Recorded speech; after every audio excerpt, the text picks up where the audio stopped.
Hello friends, എല്ലാവർക്കും നമസ്കാരം. ഇന്ന് പെൺകുട്ടികളിൽ വളരെ കോമൺ ആയിട്ട് നമ്മൾ കണ്ടുവരുന്ന ഒരു അസുഖമാണ് PCOD അല്ലെങ്കിൽ PCOS എന്ന് പറയുന്നത്. പോളിസിസ്റ്റിക് ഓവേറിയൻ ഡിസീസ് എന്നാണ് ഇതിനെ പറയുന്നത്. നമ്മൾ പേരിൽ ഇതൊരു ഓവറിയുടെ ഡിസീസ് ആണെങ്കിൽ പോലും നമ്മുടെ ശരീരത്തിൻ്റെ മൊത്തമായിട്ട് നമ്മുടെ ഒരു മെറ്റബോളിസത്തെ എഫക്റ്റ് ചെയ്യുന്ന ഒരു അസുഖമാണ് PCOD. പലരിലും ഇത് കാണുന്നത് മെൻസസിൻ്റെ തകരാറുകൾ, അല്ലെങ്കിൽ മുടി കൂടുതലായിട്ട് കൊഴിയുക, അല്ലെങ്കിൽ മുടി അമിതമായിട്ട് രോമ വളർച്ച ഉണ്ടാകുക, അല്ലെങ്കിൽ തടി കൂടുതലായിട്ട് വരിക, ഷുഗർ വരിക, ഇത്തരത്തിലുള്ള ഒരുപാട് ലക്ഷണങ്ങൾ ഈ ഒരു PCOS ഉള്ള ആളുകളിൽ നമ്മൾ കണ്ടുവരുന്നുണ്ട്. പല അമ്മമാരും, പ്രത്യേകിച്ച് കൗമാരക്കാരായിട്ടുള്ള പെൺകുട്ടികളുടെ അമ്മമാർ, അവർക്ക് മെൻസസ് തകരാറുകൾ ഉണ്ടാകുമ്പോൾ ഈ മെൻസസ് ഒന്ന് ക്ലിയർ ആക്കി കിട്ടിയാൽ മതി ഒരു ഉദ്ദേശത്തോടു കൂടിയാവും നമ്മളെടുത്ത് വരുന്നുണ്ടാവുക. പക്ഷേ ഈ PCOS PCOD എന്ന് പറയുന്നത് നമ്മുടെ മെൻസസ് ക്ലിയർ ആക്കൽ മാത്രമല്ല, അത് നമ്മുടെ ശരീരത്തിന് മൊത്തം ഹോർമോണൽ സിസ്റ്റത്തെയും ഇംബാലൻസ് വരുത്തുന്ന ഒരു കണ്ടീഷനാണ്. അപ്പോൾ മൊത്തമായിട്ട് നമ്മുടെ ശരീരത്തിലെ ഹോർമോണൽ ഇംബാലൻസ് കറക്റ്റ് ആക്കിയാൽ മാത്രമേ ഭാവിയിൽ ഇവർക്ക് നല്ലൊരു ആരോഗ്യം ഉണ്ടാവുകയും അതുവഴി നമുക്ക് പല കോംപ്ലിക്കേഷൻസ് ഒക്കെ പ്രിവെൻറ്റ് ചെയ്യാനും കഴിയുകയുള്ളൂ. മെൻസസ് ക്ലിയർ ആക്കൽ മാത്രമല്ല ഇതിൻ്റെ ഉദ്ദേശം, ഹോൾ നമ്മുടെ ലൈഫ് സ്റ്റൈലും അതുപോലെ തന്നെ നമ്മുടെ ഹോർമോണൽ ഇംബാലൻസുകളും കറക്റ്റ് ചെയ്തിട്ട് അവർക്ക് ഷുഗർ, അതുപോലെ തന്നെ തൈറോയിഡ് അല്ലെങ്കിൽ ഹൃദ്രോഗങ്ങളൊക്കെ വരാതിരിക്കാനുള്ള രീതിക്കുള്ള ഒരു ട്രീറ്റ്മെൻ്റ് ആണ് ഇത്തരം PCOD ഉള്ള കണ്ടീഷനിൽ വേണ്ടത്.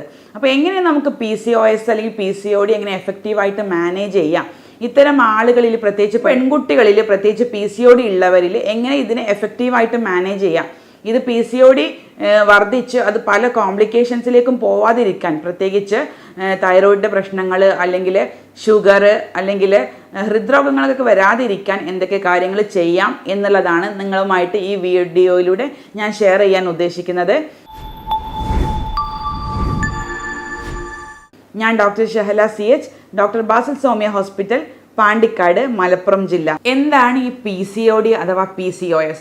PCOD എന്ന് പറയുന്നത് നമ്മുടെ ഓവറികളിൽ, പ്രത്യേകിച്ച് നമുക്ക് ഗർഭപാത്രത്തിൻ്റെ 2 വശങ്ങളിലായിട്ട് നമുക്ക് അണ്ഡാശയങ്ങളുണ്ട്. ഒരു പെയർ അണ്ഡാശയമാണ് സ്ത്രീകൾക്കുള്ളത്. ഈ അണ്ഡാശയത്തിൽ ഓരോ മെൻസ്ട്രൽ സൈക്കിൾ വരുമ്പോഴും നമുക്ക് അണ്ടങ്ങൾ പൂർണ്ണ വളർച്ചയെത്തി അത് പൊട്ടിയിട്ടാണ് നമുക്ക് അണ്ടങ്ങൾ റിലീസ് ചെയ്ത് വരുന്നത്. അതുവഴിയാണ് നമുക്ക് പ്രഗ്നൻസി സാധ്യമാകുന്നതും പീരിയഡ്സ് ഒക്കെ റെഗുലറായിട്ട് നടക്കുന്നതൊക്കെ ഈ ഒരു പ്രൊസീജിയർ സൈക്ലിക്കായിട്ട് നടക്കുന്നത് കൊണ്ടാണ്. പക്ഷേ ഇത്തരം PCOD ഉള്ള പെൺകുട്ടികളിൽ ഈ അണ്ടങ്ങൾ പൂർണ്ണ വളർച്ച എത്താതിരിക്കുകയും അതിൻ്റെ മെച്ചുറേഷൻ അഥവാ അതിൻ്റെ വളർച്ച ഒരു അറസ്റ്റ് ചെയ്യുന്ന സ്റ്റേജിൽ നിൽക്കുകയും അത് കുറേ കുമിളകളായിട്ട് നമ്മുടെ ഓവറിക്ക് ചുറ്റും കാണുന്ന ഒരവസ്ഥയാണ്, അത് മൾട്ടിപ്പിളായിട്ട് കാണുന്ന ഒരവസ്ഥയാണ് നമ്മൾ PCOD എന്ന് പറയുന്നത്. യൂഷ്വലി ഒരു നെക്ലേസ് പാറ്റേണിലായിരിക്കും നമ്മുടെ ഓവറിക്ക് ചുറ്റും ഇത്തരം കുമിളകൾ കാണുന്നത്. ഇതിനെയാണ് PCOD എന്ന് പറയുന്നത്. പക്ഷേ ഈ PCOD കാരണം ശരീരത്തിൻ്റെ മറ്റ് ഭാഗങ്ങളിലും ഇതിൻ്റെ ആഫ്റ്റർ എഫക്റ്റ് വരുന്ന ഒരു കണ്ടീഷനാണ് PCOS അഥവാ ഒരു സിൻഡ്രോമായിട്ട് ഒരു കൂട്ടം ലക്ഷണങ്ങൾ ഒരുമിച്ച് ഒരു ബോഡിയിൽ കാണുമ്പോഴാണ് നമ്മുടെ PCOS എന്ന് പറയുന്നത്. സാധാരണ നമ്മുടെ ഒരു ലൈഫ് സ്റ്റൈൽ ഡിസീസ് ആയിട്ടാണ് ഇതിനെ കാണുന്നതെങ്കിലും കൂടുതലായിട്ട് ഒരു മെറ്റബോളിക് ഡിസോർഡർ ആയിട്ടാണ് നമ്മൾ ഇതിനെ വിശേഷിപ്പിക്കുന്നത്. കാരണം നമ്മുടെ പല മെറ്റബോളിസത്തിനെയും, ഹോർമോൺ മെറ്റബോളിസം തകരാറിലാവുന്നുണ്ട്, മറ്റുള്ള പല ഇൻസുലിൻ സെൻസിറ്റിവിറ്റി കുറയുന്നുണ്ട്, അങ്ങനെ മറ്റ് പല മേഖലകളിലും ഈ ഒരു PCOS ഇതിൻ്റെ സ്വാധീനം ചെലുത്തുന്നുണ്ട്. അപ്പം അത് കാരണം നമുക്ക് ഇതിനെ ഒരുപാട് മേഖലകളിലൂടെ ഇതിനെ ഒന്ന് കൺട്രോൾ ചെയ്ത് കൊണ്ടുവരാനുണ്ട്. അപ്പോൾ PCOD അല്ലെങ്കിൽ PCOS ഉള്ള ആളുകളിൽ ബേസിക്കായിട്ട് സംഭവിക്കുന്ന കാര്യം എന്ന് പറയുന്നത് നമ്മുടെ ഇൻസുലിൻ റെസിസ്റ്റൻസ് ആണ്. അതായത് നമുക്കറിയാം, നമ്മുടെ ശരീരത്തിലേക്ക് ഒരു ഗ്ലൂക്കോസ് അല്ലെങ്കിൽ പഞ്ചസാരയുടെ അളവ് എത്തുമ്പോൾ നമ്മുടെ ഇൻസുലിൻ പാൻക്രിയാസിൽ നിന്ന് റിലീസ് ചെയ്യുകയും അതിന് ആവശ്യമായ രീതിയിൽ ഗ്ലൂക്കോസിനൊക്കെ യൂട്ടിലൈസ് ചെയ്ത് അത് ഉപയോഗപ്പെടുത്തുന്നുണ്ട്. പക്ഷേ നമ്മളെ PCOD ഉള്ള ആളുകളിൽ കൂടുതലായിട്ട് ഗ്ലൂക്കോസ് എത്തിക്കഴിഞ്ഞാലും ഈ ഇൻസുലിൻ്റെ ഒരു ആക്ടിവിറ്റി കുറയും. ഇൻസുലിന് ഗ്ലൂക്കോസിനെ തിരിച്ചറിയാൻ കഴിയാത്തൊരവസ്ഥ വരികയും അതുവഴി ശരീരത്തിൽ ഗ്ലൂക്കോസ് കൂടുകയും ചെയ്യുന്നുണ്ട്. ആ ഒരു അവസ്ഥ വരുമ്പോൾ എന്താണ്, കൂടുതലായിട്ട് ഗ്ലൂക്കോസ് ശരീരത്തിലേക്ക് എത്തുകയും നമുക്ക് മധുരത്തിനോടുള്ളൊരു ആക്രാന്തം അല്ലെങ്കിൽ ആർത്തി കൂടുകയും ചെയ്യുന്നുണ്ട്. ആ സമയത്ത് നമ്മുടെ വെയിറ്റ് കൂടാനും അതുപോലെ കൂടുതലായിട്ടുള്ള ഗ്ലൂക്കോസ് എന്ത് ചെയ്യും, ലിവറിലൊക്കെ പോയിട്ട് അടിഞ്ഞ് കൊഴുപ്പായിട്ടൊക്കെ സ്റ്റോർ ചെയ്യാനുള്ള സാധ്യതയുണ്ട്. അത്തരം സാഹചര്യങ്ങളിൽ ലിവറിലും മറ്റ് അവയവങ്ങളിലൊക്കെ ഈ കൊഴുപ്പായിട്ട് സ്റ്റോർ ചെയ്യുമ്പോൾ അതിൻ്റെ പ്രവർത്തനവും കുറഞ്ഞു വരാറുണ്ട്. അതുവഴി നമ്മുടെ ഹോർമോണുകളിൽ ഇംബാലൻസ് വരും. കാരണം ലിവറിലാണ് ഒട്ടുമിക്ക ഹോർമോണുകളും ആക്ടിവേറ്റ് ചെയ്യുന്നതൊക്കെ ലിവറിൽ വെച്ചിട്ടാണ്. അതുകൊണ്ട് ലിവറിൽ കൂടുതൽ കൊഴുപ്പടിഞ്ഞു കഴിഞ്ഞാൽ ഈ ഹോർമോൺസിൻ്റെ പ്രവർത്തനം കുറയുകയും അതുവഴി നമുക്ക് കൂടുതലായിട്ട് ഹോർമോണൽ ഇംബാലൻസ് കാണുകയും ചെയ്യുന്നുണ്ട്. അതുകൊണ്ടാണ് PCOD ഉള്ള ആളുകളിൽ, പ്രത്യേകിച്ച് സ്ത്രീകളിൽ, നമ്മുടെ പുരുഷൻ ഹോർമോൺസ് വളരെ കൂടുതലായിരിക്കും. ടെസ്റ്റോസ്റ്റിറോൺ എന്ന് പറഞ്ഞ ഹോർമോൺസ് വളരെ കൂടുതലായിരിക്കും. അതിൻ്റെ ഭാഗമായിട്ട് അവർക്ക് എന്താണ്, കൂടുതലായിട്ട് അമിതമായിട്ട് മുഖത്തും കൈകാലുകളിലൊക്കെ രോമവളർച്ച കാണാറുണ്ട്, മുടി കൊഴിച്ചിൽ കാണാറുണ്ട്, അതുപോലെ തന്നെ വെയിറ്റ് കൂടിക്കൂടി വരാറുണ്ട്. തൈറോയ്ഡ് ഹോർമോണിൻ്റെ ഇംബാലൻസ് കാരണം ഇതുപോലെ വെയിറ്റ് കൂടാറുണ്ട്. ഇത്തരത്തിലുള്ള ഒരുപാട് ബുദ്ധിമുട്ടുകൾ ഇത്തരം പെൺകുട്ടികളിൽ അല്ലെങ്കിൽ സ്ത്രീകളിൽ കാണാറുണ്ട്. ഇനി കല്യാണം കഴിഞ്ഞ പെൺകുട്ടികളിലാണെങ്കിൽ പ്രത്യേകിച്ച് ഇവർക്ക് അണ്ടവളർച്ച, ഓവുലേഷൻ ഒന്നും ക്ലിയർ ആയിട്ട് നടക്കാത്തത് കാരണം പ്രഗ്നൻസി വരെ ബുദ്ധിമുട്ടായി കാണാറുണ്ട്. ചില കേസുകളിൽ ഇൻഫെർട്ടിലിറ്റിക്ക് ട്രീറ്റ്മെൻറ്റ് എടുക്കാറുണ്ട് ചില PCOD കേസുകൾ. അപ്പോൾ ഇത്തരം കുറേ ബുദ്ധിമുട്ടുകൾ നമ്മൾ PCOD ഉള്ള ആളുകളിൽ കാണുന്നുണ്ട്. പിന്നെ ഓവറിയുടെ ഒരു പ്രശ്നമായിട്ട് കാണുന്നത് കൊണ്ട് തന്നെ നമുക്ക് മെൻസസ് നിന്ന് കഴിഞ്ഞാൽ ഇത്തരം ഓവറിയുമായിട്ട് ബന്ധപ്പെട്ട എല്ലാ കാര്യങ്ങളും അത് സ്റ്റോപ്പ് ആവും. പക്ഷേ അത് കഴിഞ്ഞാലും ഇവർക്ക് ഒരു മെനപ്പോസ് സ്റ്റേജ് കഴിഞ്ഞാലും ഇവർക്ക് കൂടുതലായിട്ട് ഷുഗർ വരാനും അതുപോലെ മറ്റ് ഹൃദ്രോഗങ്ങളൊക്കെ വരാനുള്ള ചാൻസ് വളരെ കൂടുതലാണ്. കാരണം ശരീരത്തിൽ കൊഴുപ്പിൻ്റെ അളവ് കൂടുതലായിരിക്കും, കൊളസ്ട്രോൾ കൂടി വരും, ഷുഗറൊക്കെ കൂടി വരും. അതുകൊണ്ട് മെൻസസ് നിന്ന് കഴിഞ്ഞാലും ഇതിൻ്റെ ആഫ്റ്റർ എഫക്റ്റ് കോംപ്ലിക്കേഷൻസ് ഒക്കെ മുതിർന്ന സ്ത്രീകളിലും കാണാറുണ്ട്. അപ്പോൾ PCOD നേരത്തെ കണ്ടെത്തി അതിനെ കൃത്യമായിട്ട് മാനേജ് ചെയ്യേണ്ടത് വളരെ അത്യാവശ്യമാണ്. ഇതൊരു ലൈഫ് സ്റ്റൈൽ ഡിസീസ് ആയതുകൊണ്ട് തന്നെ നമ്മുടെ ലൈഫ് സ്റ്റൈലിലും അതുപോലെ തന്നെ നമ്മുടെ ഡയറ്റിലും അത്യാവശ്യമായിട്ടുള്ള കാര്യങ്ങൾ നമ്മൾ ശ്രദ്ധിക്കേണ്ടതുണ്ട്. കൂടുതലായിട്ട് പ്രഗ്നൻസിയിൽ ഇതിൻ്റെ കോംപ്ലിക്കേഷൻസും കൂടുതലായിട്ട് കണ്ടുവരുന്നുണ്ട്. പ്രത്യേകിച്ച് പ്രഗ്നൻ്റ് ആവാൻ തന്നെ ബുദ്ധിമുട്ട് കാണാറുണ്ട്. ഇനി പ്രഗ്നൻ്റ് ആയിക്കഴിഞ്ഞാലും ഒരു ഹെൽത്തി അല്ലാത്ത ഓവമായിരിക്കും അവിടെ ഫെർട്ടിലൈസ് ചെയ്ത് ഭ്രൂണമായിട്ട് വരുന്നുണ്ടാവുക. അപ്പോൾ ആ ഭ്രൂണം പെട്ടെന്ന് അതിൻ്റെ വളർച്ച മുരടിച്ചിട്ട് അബോർഷനായി പോകാനുള്ള ടെൻഡൻസിയും ഇത്തരം സ്ത്രീകളിൽ കാണുന്നുണ്ട്. മാത്രമല്ല മറ്റ് കേസുകളിൽ, പ്രത്യേകിച്ച് കുറച്ച് മുതിർന്ന സ്ത്രീകളിലൊക്കെ ആണെങ്കിൽ ഷുഗർ ഇത്തരം ആളുകളിൽ പെട്ടെന്ന് വരാനുള്ള ചാൻസ് ഉണ്ട്. കൊളസ്ട്രോളും പ്രഷറും അതുപോലെ തന്നെ മറ്റ് അസുഖങ്ങളും തുടരെ ഇത്തരം ആളുകളിൽ കണ്ടുവരുന്നുണ്ട്.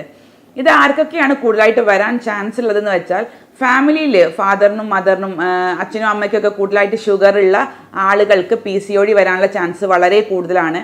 മാത്രമല്ല ബർത്ത് വെയിറ്റ്, ജനിക്കുന്ന സമയത്ത് ബർത്ത് വെയിറ്റ് കൂടുതലുള്ള കുട്ടികൾക്ക്, പ്രത്യേകിച്ച് ഒരു 4 കിലോ അല്ലെങ്കിൽ അതിലേറെ കൂടുതലൊക്കെ വെയിറ്റ് ഉള്ള കുട്ടികൾക്ക്, അല്ലെങ്കിൽ പ്രസവ സമയത്ത് അമ്മയ്ക്ക് ഷുഗർ ഉണ്ടെങ്കിൽ കുട്ടികൾക്കും ഭാവിയിൽ PCOD വരാനുള്ള ചാൻസ് വളരെ കൂടുതലാണ്.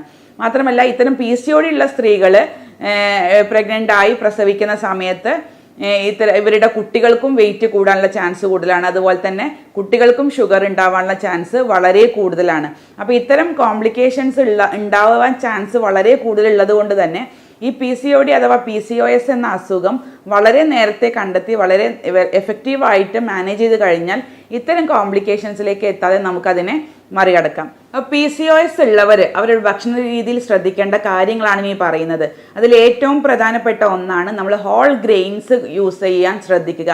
പ്രത്യേകിച്ച് തവിട് കളയാത്ത അരി ഉപയോഗിക്കാൻ ശ്രദ്ധിക്കുക. വെള്ള അരി പൂർണ്ണമായിട്ടും ഒഴിവാക്കുക. മാത്രമല്ല ഓട്സ് അല്ലെങ്കിൽ ഗോതമ്പിൻ്റെ പ്രൊഡക്ട്സ് ഒക്കെ കൂടുതലായിട്ട് ഉപയോഗിക്കുക. മൈദ പൂർണ്ണമായിട്ടും ഒഴിവാക്കാൻ ശ്രദ്ധിക്കുക. പിന്നെ ഫ്രൂട്ട്സും വെജിറ്റബിൾസും ഒക്കെ ധാരാളം കഴിക്കുക. പ്രത്യേകിച്ച് ഷുഗർ കണ്ടന്റ് കുറവുള്ള, മധുരം കുറവുള്ള ഫ്രൂട്ട്സും വെജിറ്റബിൾസും ഒക്കെ ധാരാളം കഴിക്കുക. ഫൈബർ, നാരുകൾ അടങ്ങിയിട്ടുള്ള ഫ്രൂട്ട്സുകളും ധാരാളം കഴിക്കാൻ ശ്രദ്ധിക്കുക. അതുപോലെ വെള്ളം കൂടുതലായിട്ട് കുടിക്കാൻ ശ്രദ്ധിക്കുക. മാത്രമല്ല ഇത്തരം ആളുകൾ കൂടുതലായിട്ട് ഷുഗറി കണ്ടന്റ് ഉള്ള, അതായത് പഞ്ചസാര കൂടുതലുള്ള ഡ്രിങ്ക്സുകൾ, അതുപോലെ തന്നെ ബേക്കറി ഐറ്റംസ് പൂർണ്ണമായിട്ടും ഒഴിവാക്കുക. വെയിറ്റ് കൂടുതലുള്ള സ്ത്രീകളാണെങ്കിൽ ഒരു 10% അവരുടെ നോർമൽ വെയിറ്റിൽ നിന്ന് ഒരു 10% കുറച്ചു കൊണ്ടുവരാൻ ശ്രദ്ധിക്കുക. വെയിറ്റ് കുറയുമ്പോൾ തന്നെ നമ്മുടെ ഇൻസുലിൻ റെസിസ്റ്റൻസ് ഒക്കെ ഒന്ന് ഇമ്പ്രൂവ് ചെയ്യാനും അതുവഴി വെയിറ്റ് കുറഞ്ഞ് ഷുഗറൊക്കെ കൺട്രോളിൽ വരാനും അത് വളരെയധികം സഹായിക്കുന്നുണ്ട്. ഇത്തരം ആളുകൾ, PCOD ഉള്ള ആളുകൾ ഭക്ഷണത്തിൽ ഇനി പറയുന്ന കാര്യങ്ങളും കൂടെ കൂടുതലായിട്ട് ഉൾപ്പെടുത്താൻ ശ്രദ്ധിക്കുക. അതിൽ ഏറ്റവും പ്രധാനപ്പെട്ട ഒന്നാണ് നമ്മുടെ കറുവാപ്പട്ട, സിന്നമോൺ എന്ന് പറയും. ഈ കറുവാപ്പട്ട ഇൻസുലിൻ്റെ സെൻസിറ്റിവിറ്റി കൂട്ടാനും അതുവഴി ഷുഗർ ലെവൽ അഥവാ ഗ്ലൂക്കോസിൻ്റെ ലെവൽ കൺട്രോൾ ചെയ്ത് നിർത്താനും വെയിറ്റ് മാനേജ് ചെയ്യാനും അത് വളരെയധികം സഹായിക്കുന്നുണ്ട്. മാത്രമല്ല omega-3 ഫാറ്റി ആസിഡ്സ്, പ്രത്യേകിച്ച് നമ്മുടെ ഫിഷ് ഓയിലിലൊക്കെ കാണുന്ന omega-3 ഫാറ്റി ആസിഡ്സ് കൂടുതലായിട്ട് ഉപയോഗിക്കാൻ ശ്രദ്ധിക്കുക. അത് ശരീരത്തിൽ നീർക്കെട്ട് കുറക്കാൻ സഹായിക്കുന്നുണ്ട്. നമ്മുടെ ഓവറിൽ, അണ്ടാശയത്തിലുള്ള നീർക്കെട്ട് കുറക്കാനും ഈ PCODയിലെ കണ്ടീഷൻസ് കുറക്കാനും സഹായിക്കുന്നുണ്ട്. മാത്രമല്ല സിങ്ക്, അതുപോലെ ക്രോമിയം അല്ലെങ്കിൽ മാഗ്നീഷ്യം പോലെയുള്ള മിനറൽസ് കൂടുതലുള്ള ഭക്ഷണങ്ങൾ, വെജിറ്റബിൾസും ഫ്രൂട്ട്സും കൂടുതലായിട്ട് ഉപയോഗിക്കാൻ ശ്രദ്ധിക്കുക. മാഗ്നീഷ്യം എന്ന് പറയുന്ന മിനറൽ നമ്മുടെ ബോഡിയെ തന്നെ റിലാക്സ് ചെയ്യിപ്പിക്കുന്ന ഒരു മിനറലാണ്. നമ്മുടെ ഒരുപാട് നല്ല ഗുണങ്ങളുള്ള ഒരു മിനറലാണ് മാഗ്നീഷ്യം എന്ന് പറയുന്നത്. നല്ലൊരു പീസ്ഫുൾ ആയിട്ടുള്ള ഒരു സ്ലീപ്പ് കിട്ടാൻ, ഒരു ഉറക്കം കിട്ടാൻ സഹായിക്കുന്നുണ്ട്. ബോഡിയെ ഒരു കുട്ടിയുടെ ബോഡിയെ പോലെ തന്നെ റിലാക്സ് ചെയ്യിപ്പിക്കാൻ സഹായിക്കുന്ന ഒന്നാണ് മാഗ്നീഷ്യം. ക്രോമിയം അതുപോലെ തന്നെയാണ് നമ്മുടെ ശരീരത്തിൽ നീർക്കെട്ട് കുറയ്ക്കാൻ സഹായിക്കുന്ന ഒന്നാണ് ക്രോമിയം. PCOD ഉള്ള ആളുകളിൽ ഒരുപാട് സ്ത്രീകളിൽ വൈറ്റമിൻ ഡി കുറവായിട്ട് കണ്ടുവരുന്നുണ്ട്. അപ്പോൾ വിറ്റാമിൻ ഡി കുറവുള്ള സ്ത്രീകളാണെങ്കിൽ രാവിലെ ഒരു 9 മണി 10 മണിയുടെ ഒരു അരമണിക്കൂർ വെയിൽ കൊള്ളാൻ ശ്രദ്ധിക്കുക. ഈ വെയിൽ കൊണ്ടാൽ തന്നെ നമുക്ക് വിറ്റാമിൻ ഡി ആവശ്യത്തിലേറെ നമ്മുടെ ശരീരത്തിൽ ഉൽപ്പാദിപ്പിക്കുകയും ഇത്തരത്തിലുള്ള നീർക്കെട്ടും കാര്യങ്ങളും വേദനകളൊക്കെ കുറയ്ക്കാൻ അത് വളരെയധികം സഹായിക്കുന്നുണ്ട്. മാത്രമല്ല അശ്വഗന്ധ, നാച്ചുറൽ ആയിട്ടുള്ള അശ്വഗന്ധ വളരെ എഫക്റ്റീവാണ്. നമ്മുടെ ശരീരത്തിലുള്ള ഹോർമോണൽ ഇംബാലൻസ് കറക്റ്റ് ചെയ്തിട്ട് നമ്മൾ ഒരു ഹോർമോണുകളുടെ സന്തുലിതാവസ്ഥ കറക്റ്റ് ചെയ്യാൻ സഹായിക്കുന്ന ഒന്നാണ് അശ്വഗന്ധ. നമ്മുടെ ഹോമിയോപ്പതിയിൽ അശ്വഗന്ധയിൽ നിന്ന് പ്രിപ്പയർ ചെയ്യുന്ന മദർ ടിഞ്ചറുകൾ നമ്മൾ ഇത്തരം PCOD കേസുകളിൽ വളരെ എഫക്റ്റീവായിട്ട് ഉപയോഗിച്ച് വരുന്നുണ്ട്. കോക്കനട്ട് ഓയിൽ, അഥവാ നമ്മൾ ശുദ്ധമായിട്ടുള്ള എക്സ്ട്രാ വെർജിൻ കോക്കനട്ട് ഓയിൽ ഇത്തരം PCOD ഉള്ള കേസുകളിൽ നമുക്ക് വളരെ എഫക്റ്റീവായിട്ട് റിസൾട്ട് തരുന്ന ഒന്നാണ്. ഈ എക്സ്ട്രാ വെർജിൻ കോക്കനട്ട് ഓയിൽ ഉപയോഗിക്കുന്നത് കാരണം നമ്മുടെ ശരീരത്തിൽ നീർക്കെട്ട് കുറയുകയും ഒരുപാട് മീഡിയം ചെയിൻ ഫാറ്റി ആസിഡ്സ് ഒക്കെ സപ്ലൈ ചെയ്യാൻ സഹായിക്കുന്ന ഒന്നാണ് ഈ കോക്കനട്ട് ഓയിൽ അഥവാ ശുദ്ധമായിട്ടുള്ള വെളിച്ചെണ്ണ. അതും കൂടെ ഇത്തരം PCOD ഉള്ള ആളുകൾ ഉപയോഗിക്കാൻ ശ്രദ്ധിക്കുക. അപ്പോൾ ഇത്തരം ഭക്ഷണ രീതികൾ കൃത്യമായിട്ട് ഫോളോ ചെയ്യുന്നത് കൂടെ കൃത്യമായിട്ട് റെഗുലറായിട്ട് അരമണിക്കൂർ എക്സസൈസും കൂടെ ചെയ്യാൻ ശ്രദ്ധിക്കുക.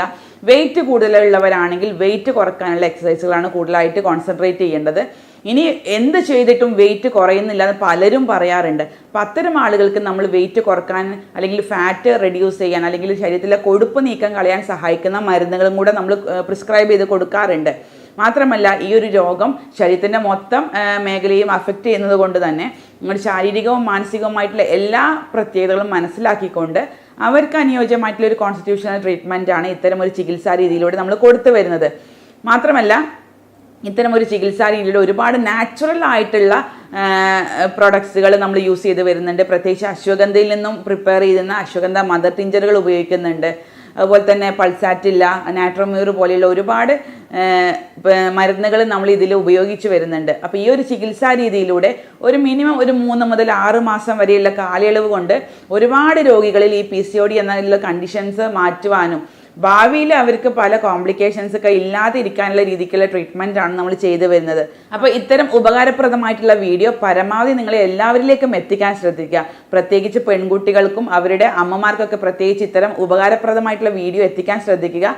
എന്തെങ്കിലും സംശയങ്ങളുണ്ടെങ്കിൽ നിങ്ങൾക്ക് നേരിട്ട് കോൺടാക്ട് ചെയ്യാവുന്നതാണ്.